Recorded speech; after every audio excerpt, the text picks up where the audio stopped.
Well, today I heard a lot about positive messaging to young Europeans and to get as many Europeans engaged during the European Year for Development. So I guess the most important thing for me will be that even after the year 2015 ends, a lot of young Europeans are still involved in development issues. I think that's the main point.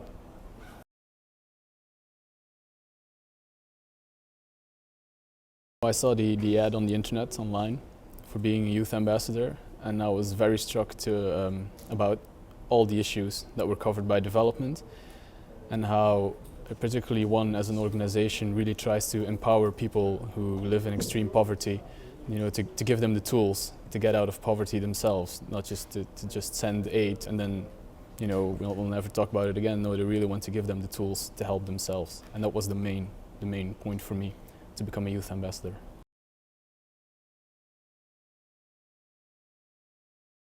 My main advice would be that being involved in development doesn't really take a lot of great effort or great resources. You can do really simple stuff that don't take up a lot of your time to really help further along development issues, such as you can write to an MEP, you can just inform your friends, you can make a small video and post it online.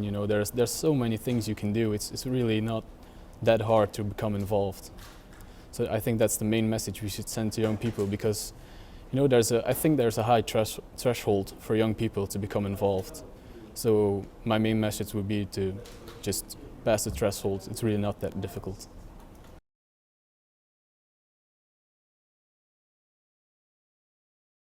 I think social media are very important.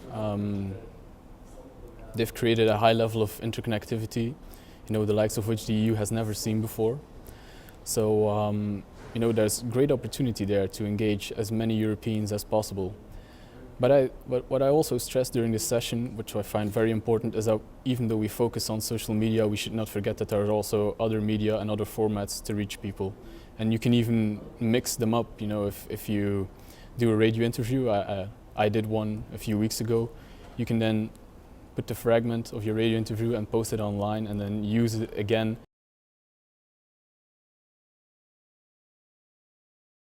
We have this petition, everyone can sign. It's on our website, one.org, or you can Google it, One Vote 2014. Just go there, sign the petition, it's great. And it will raise awareness among MEPs that young Europeans are very interested in development issues and they care a lot about it, so just do it. Otherwise, I've raised awareness for this petition online, so on Facebook, just spreading the word what extreme poverty really means. It's about people who live on less than $35 a day. That's basically nothing. If you have like a month's wage, that's $37 you have. That's enough to gas up half your car, and that would take up your whole monthly wage. So extreme poverty is really something that should be eradicated by 2030, and that's what we're trying to achieve.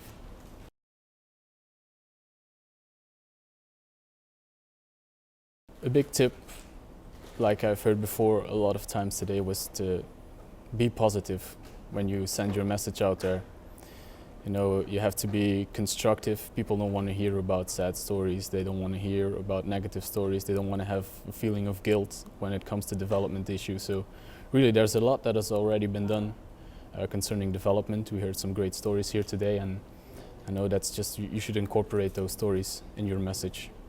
Another thing that's very important when you're using social media that come up during the session is that you have to know your audience, and that there are really peak moments when people are online. So you have to really grasp what social media is and who the people are that use the social media in order to target them correctly and efficiently.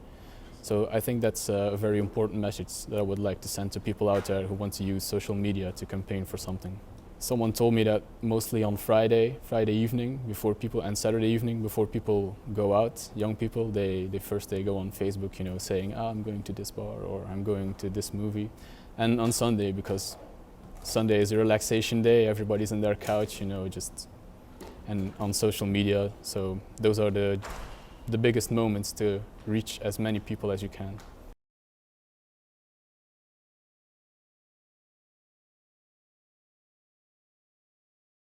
That's an interesting question. I don't think it has to be one or the other. You know, you can tackle both issues at the same time. There's enough budget to go around. You know, we don't request a lot of budgetary reservements from member states and from the EU. It's only 0.7% of the GNP, and most countries don't even attain that figure. So I think there's enough room to tackle both issues.